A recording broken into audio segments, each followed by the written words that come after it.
துலாம் ராசிக்கார நண்பர்களே, துலாம் ராசியில் என்ன சார் சொல்கிறது? இனிமேலாம் அற்புதமான காலகட்டம். ஒரே ஒரு சின்ன சின்ன ஆப்ளிகேஷன்ஸ் மட்டும் தான் இருக்குது. மற்றதெல்லாம் ஒன்றும் பெரிய இஷ்யூஸ்லாம் இல்லை. நல்ல ஒரு காலகட்டம் தான், கவலைப்படாமல் இருக்கலாம். இந்த 15 நாட்கள் உங்களுக்கு ஒரு அற்புதமான காலகட்டம். இந்த 15 நாட்களில் நீங்கள் செய்யக்கூடிய ஒவ்வொரு விஷயமும் உங்களுக்கு மகிழ்ச்சியாக இருக்கும். இந்த மகிழ்ச்சிகள் அப்படியே தொடரும் இனி வரக்கூடிய காலகட்டங்களில். ஒன்று ரெண்டு சின்ன சின்ன விஷயங்கள், அதை மட்டும் கொஞ்சம் கவனமாக வச்சுக்கோங்க. நகைகளை கொஞ்சம் பத்திரமா வச்சுக்கோங்க. நகைகள் சம்மந்தப்பட்ட விஷயத்தில் கொஞ்சம் பத்திரமா வச்சுக்கோங்க, அவ்வளோதான். மற்றதெல்லாம் பெரிய இஷ்யூஸ் கிடையாது. நகை விலை ஏறத்தை பார்த்துட்டு சார் அது எப்படி சார் பத்திரமா வச்சுக்க முடியும்லாம் நீங்கள் கேட்காதீங்க. சின்ன சின்ன மோதிரங்கள், தோடு, இந்த மாதிரி விஷயங்கள்லாம் கொஞ்சம் பத்திரமா வச்சுக்கோங்க. அது சின்ன பொருளாக தான் இருக்கும், ஆனால் அது இன்றைக்கி இதோட விலைவாசி எங்கேயோ இருக்கும். ஸோ அதனால் அதெல்லாம் கொஞ்சம் கவனமாக வச்சுக்கோங்க. குழந்தைகள் துலாம் ராசியில் இருக்காங்க அப்படின்னா அந்த நகை வெள்ளி பொருள் இதெல்லாம் போட்டுருக்காங்க அப்படின்னா அதெல்லாம் கொஞ்சம் கவனமாக வச்சுக்கோங்க. சில பொருட்களை நீங்கள் பத்திரமா வச்சுக்கூடிய ஒரு காலகட்டம். உடல் ஆரோக்கியத்தில் கொஞ்சம் கவனத்தை, மற்றபடி உடல் ஆரோக்கியத்தில் ஒன்றும் இஷ்யூஸ் இல்லை. சின்ன சின்ன பொருட்களில் கொஞ்சம் கவனம் செலுத்துங்க. உடல் அமைப்புகளில் ஏதாவது உங்களுக்கு உடல் ஆரோக்கியத்தில் ஒரு மாதிரி இருந்தது அப்படின்னா உடனே டாக்டர் பார்த்துருங்க. ஜோதிடத்தில் நல்லா இருக்குன்னு சொல்லிட்டாங்க சார், அதனால் ஜாதகத்தை பார்க்கலாம் இருக்கக்கூடாது. அது ஒரு முட்டாள்தனம், டிஸ்க்ளைமராகவே சொல்கிறோம்.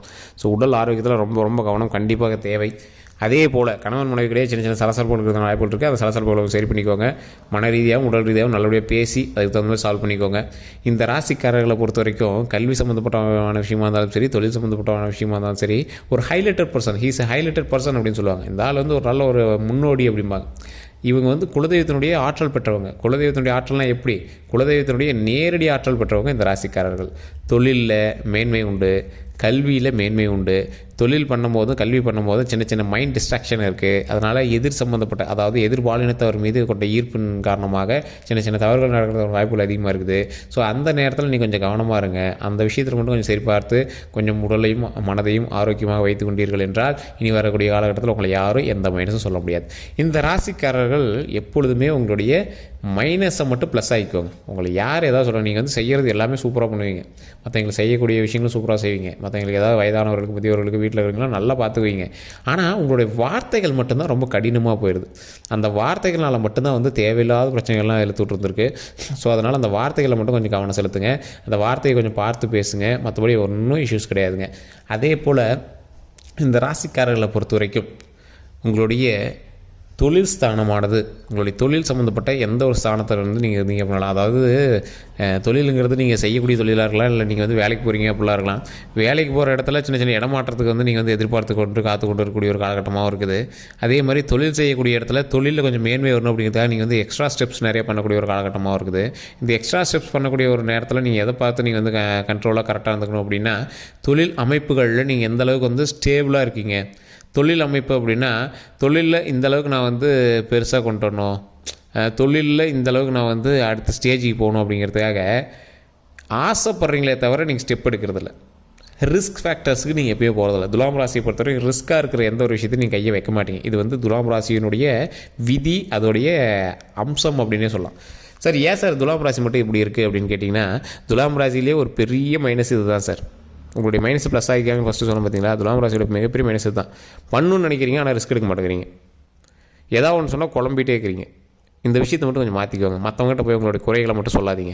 உங்களோட நிறைகளையும் மற்றவங்ககிட்ட சொல்லாதீங்க. இதை பண்ணால் அதை பண்ணணும் உங்களோட ப்ளஸ் பாயிண்ட்டையும் சொல்லாதீங்க. எல்லா விஷயத்தையும் பொறுமையாக நிதானமாக கையாண்டால் மிகப்பெரிய நன்மை உண்டு. இந்த ராசிக்காரர்கள் எப்பொழுதுமே தொழில் அம்சமானவர்கள். தொழில் சம்மந்தப்பட்ட விஷயத்தில் அம்சமான விஷயங்கள் நீங்கள் பண்ணுவீங்க. எந்த அளவுக்கு நீங்கள் ஒரு முன்னோடி அப்படின்னா, எல்லா விஷயத்தையுமே உங்கள் வீட்டில் இருக்கிற எல்லாத்தையும் டிஸ்கஸ் பண்ணுவீங்க. முடிவு நீங்கள் எடுப்பீங்க. நீங்கள் எடுக்கிற முடிவு நல்லாயிருக்கும்.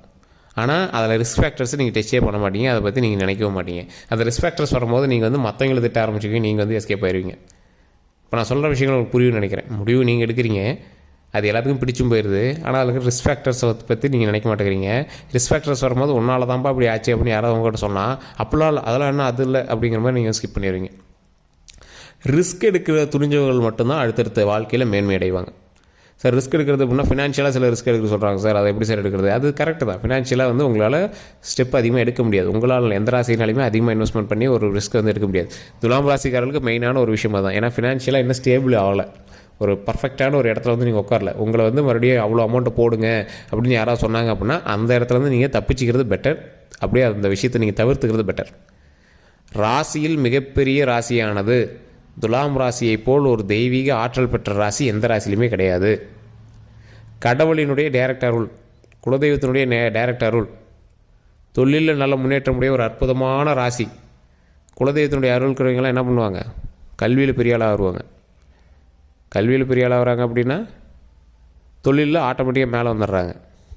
போஸ்டிங், நல்ல ஒரு போஸ்டிங், அரசு உத்தியோகம் கிடைக்கும், பென்ஷன் கிடைக்கும், இந்த மாதிரி ஒரு போஸ்டிங்கில் நீங்கள் வந்து மாட்டிக்குவீங்க. ஸோ உங்களுக்கு அப்படியே டெய்லி வருமானம், மாத வருமானம், இந்த மாதிரி அப்படியே போயிட்டே இருக்கும். தொழில் பண்ணுறீங்களா தின வருமானம், வேலைக்கு போகிறீங்களா மாத வருமானம், இதில் தடை இல்லாமல் போயிட்டே இருக்கும். ஆனால் இந்த வருமானத்துக்கு இவ்வளோ தான் சேர்த்த முடியும் அப்படிங்கிறது உங்கள்கிட்ட கிடையாது. இந்த வருமானம் வாங்கிட்டு நான் எவ்வளோ வேணாலும் சேர்த்து வைப்பேன் அப்படிங்கிற மாதிரி தான் இருக்கும். ஸோ உங்களால் தான் உங்களோட குடும்பம் வந்து மேன்மையடைந்து கொண்டு இருக்கிறது. உங்களால் தான் வருமானம் உங்களோட குடும்பத்தில் மேன்மையாக வந்து கொண்டு இருக்கிறது. உங்களால் தான் அடுத்தடுத்த முன்னேற்றங்கள் வந்து குடும்பத்தில் அமைந்து கொண்டு இருக்கிறது. இப்படி தான் வந்து லைஃப் ஸ்டைல் வந்து உருவாகிட்டே இருக்குது. ஸோ ராசியினுடைய முக்கியமான சாராம்சமாக ஒவ்வொரு ராசியும் வளர்ந்து கொண்டிருக்கக்கூடிய ஒரு காலகட்டத்தில் இந்த ராசியிலிருந்து மிகப்பெரிய நன்மை வந்து கொண்டு இருக்கிறது. ராசி அதிபதியான இந்த ராசியோடைய அதிபதியான முக்கியமான கிரக அமைப்பு உங்களுக்கு சாதகமாக தற்போதைய நிலைமையில் வந்து கொண்டிருக்கிறது.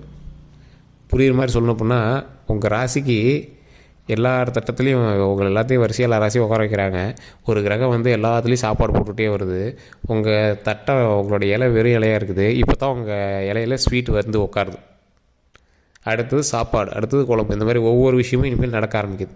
இலை இப்போ தான் போட்டிருக்காங்க உங்களுக்கு. இது எல்லாம் அமைஞ்சதுக்கப்புறம், எல்லாம் போட்டதுக்கப்புறம் தான் உங்களுக்கு வயிறு ஆடுறதுக்கு அளவுக்கு சாப்பிட்றதுக்கு ஸ்டார்ட் பண்ண முடியும். ஸோ அதுக்காக நீங்கள் கொஞ்சம் நேரம் வெயிட் பண்ணிட்டுருக்கீங்க, அவ்வளோதான். ஸோ சாப்பாட்டை போடுறீங்க, குழம்பு ஊற்றுறீங்க, அதை சாப்பிட்றாங்க, அப்படியே மூவ் ஆகிட்டே வருது அடுத்தடுத்த ஸ்டெப்பு. ஸோ இதுதான் வந்து இனி வரக்கூடிய காலகட்டங்களில் நடக்குது.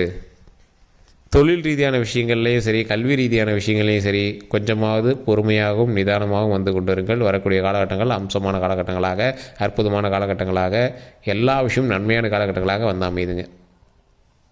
ஸோ எப்பேற்பட்ட ராசியாக இருந்தாலும் இனி உங்கள்கிட்ட வணங்கி தான் எல்லா விஷயத்தையும் பண்ணுவாங்க. உங்கள் கையில் ஒன்றும் கிடையாது அப்படின்னாலும் உங்கள் கையில் பவர் இருக்குது.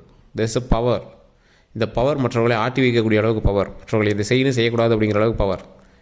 எந்த விஷயத்தில் கவனமாக இருக்கணும்?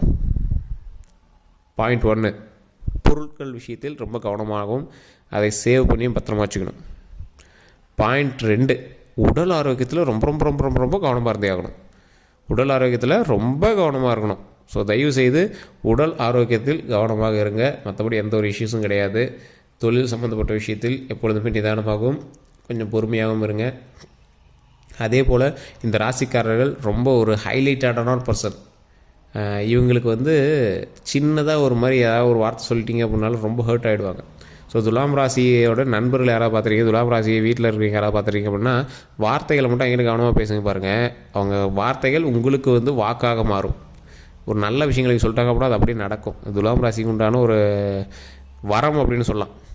அவங்க ஏதாவது நல்ல விஷயம் சொல்லிட்டாங்க, வாழ்த்திட்டாங்க அப்படின்னா அது அப்படியே நடக்கும். அதனால் கவலைப்படாமல் ஒரு தொழிலோ மன ரீதியான விஷயங்களோ ஏதோ ஒன்று பண்ணிங்க அப்படின்னா கொஞ்சம் நல்லா ஹார்ட் ஒர்க் பண்ணுங்கள். அதில் நல்லபடியாக அவுட்புட் கிடைக்கும். அதே மாதிரி துலாம் ராசிக்காரர்கள் தேவையில்லாத வார்த்தைகளை யாரையும் திட்டிடாதீங்க. நல்ல வரங்கள் கொடுங்க. உங்களுடைய நான் வார்த்தை வந்து ரொம்ப பாசிட்டிவான விஷயம். அது வந்து நான் கண்டிப்பாக நடக்கும் அப்படிங்கிற மாதிரி ஒரு வார்த்தை. ஸோ அதனால் அந்த விஷயத்தில் கொஞ்சம் கவனம் செலுத்துங்க. இந்த வரக்கூடிய காலமானது இந்த 15 நாட்கள் உங்களுக்கு மிகப்பெரிய நன்மை உண்டு. ஜூன் 6ஆம் தேதியிலேருந்துலாம் மார்ச் 6ஆம் தேதியிலேருந்து மே வரைக்கும் உங்களுக்கு அற்புதமான காலகட்டமாலாம் இருக்குது. ஸோ ஹைலைட்டடாக ஏறுது. அப்படியே ஒன்றும் இஷ்யூஸ் கிடையாது. அப்படியே டாப் ஏறிட்டே வருது. அதனால் இனி வரக்கூடிய காலகட்டங்கள் பொற்காலம் அப்படின்னே சொல்லலாம். இந்த பொற்காலத்தை நீங்கள் எந்தளவுக்கு பயன்படுத்திக்கிங்க அப்படிங்கிறத பொறுத்து இருக்குது. குலதெய்வ வழிபாடு மஸ்ட்டு, கண்டிப்பாக பண்ணி ஆகணும். குலதெய்வ வழிபாடு கண்டிப்பாக பண்ணணும். குலதெய்வத்திற்கு போய் 2 நெய் விளக்கேற்றி முடிந்த அந்த பொங்கலோ இல்லை சாப்பாடோ ஏதாவது செஞ்சு அங்கே இருக்கக்கூடியவர்களுக்கு பரிமாறுங்க. அது ரொம்ப ரொம்ப நல்லது. அதே போல் இந்த ராசிக்காரர்கள் எப்பொழுதும் தொழில் செய்யக்கூடிய ஒரு ராசிக்காரர்களாக இருந்தீங்க அப்படின்னா தொழில் செய்யக்கூடிய இடத்துல உங்களுடைய குலதெய்வத்தினுடைய புகைப்படத்தை வச்சு நீங்கள் வந்து வழிபடுங்க. இல்லை சார் வேலைக்கு தான் போய்ட்டுருக்கோம்னா குலதெய்வத்துடைய புகைப்படம் ஃபோன்லேயே கூட வச்சுட்டு அப்பப்போ கும்பிடுங்க. அது ரொம்ப ரொம்ப நல்லது. உங்களுடைய குலதெய்வம் தான் உங்களை முன்னேற்றி கொண்டு வரும். உங்களுக்கு பரிகாரமே குலதெய்வம் தான். ஒன்றும் பெரிய இதெல்லாம் கிடையாது. குலதெய்வம் தான் உங்களுடைய பரிகாரம். உடல் ஆரோக்கியத்தில் மட்டும் கொஞ்சம் கவனமாக இருந்துக்கோங்க. மற்றபடிலாம் ஒன்றும் இஷ்யூஸ் இல்லை. பயப்படுற அளவுக்குலாம் ஒன்றும் இல்லை. உடல் ஆரோக்கியத்தில் கவனமாக இருந்துக்கோங்க. உடல் ஆரோக்கியத்தில் ஏதாவது ஒரு மாதிரி இருந்துச்சு அப்படின்னாலும் நீங்கள் வந்து உடனே டாக்டரை பார்த்து செக் பண்ணுமே தவிர தேவையில்லாமல் நீங்கள் வந்து நீங்களே உங்களுடைய ஃபோனை பார்த்துட்டு இதை பண்ணால் மருத்துவம் சரியாக போயிடும், இதை பண்ணால் இதை பண்ண சொன்னாங்க, இதெல்லாம் தேவையே இல்லை. உங்களுக்கு பெரிய இஷ்யூஸ்லாம் எது வராது. அதனால் உடனே டாக்டர் பாருங்கள். அதுக்கு மைல்டாக இருந்தாலும் அப்பயே செக் பண்ணிடுங்க. அதனால் நீங்கள் வந்து 1 வாரம் 2 வாரம் அதுக்கு தேவையில்லாமல் நீங்கள் வந்து டைம் ஸ்பெண்ட் பண்ணிட்டு இருக்கக்கூடிய காலகட்டங்கள் ஆகக்கூடாது. வருமுன் காப்போம் அப்படிங்கிறது மைண்டில் ஞாபகம் வச்சுக்கோங்க. அதுக்கு முன்னாடி வந்து நீங்கள் வந்து உங்களை ரெடி பண்ணிட்டீங்க அப்படின்னா ஒன்றும் இஷ்யூஸே கிடையாது. மற்றபடி எல்லாமே அற்புதமாக இருக்குது. உங்களுடைய தசாபுத்திகளும் உங்களுடைய கட்டங்களும் உங்களுடைய பிறந்த நேரமும் பிறந்த ஊரும் வந்து கரெக்டாக தெரிஞ்சு வச்சுக்கணும் அப்படின்னா கீழே இருக்கக்கூடிய நம்பருக்கு ஃபோன் பண்ணுங்கள். ஃபேஸ்புக்கில் பார்த்திங்கன்னா ஸ்க்ரீன்லேயே நம்பர் ஓடிட்டுருக்கோம். இது ஏன் நம்ம தெரிஞ்சு வச்சுக்கணும் அப்படிங்கிறனா இதற்கு தகுந்தாற் போல் நீங்கள் மூவ் பண்ணிங்க அப்படின்னா சக்ஸஸ் மேலே சக்ஸஸ் கண்டிப்பாக கிடைக்கும். வேறு ஏதாவது கருத்துக்கள் இருக்க அப்படின்னா மறக்காம கமெண்ட் செக்ஷனில் பார்த்துட்டு இந்த நம்பருக்கு ஃபோன் பண்ணி பேசி தெரிஞ்சுக்கோங்க. வேறு எந்த கருத்துக்களாக இருந்தாலும் நீங்கள் வந்து பேசி தெரிஞ்சுக்கலாம். எல்லோருக்கும் நன்றி நண்பர்களே.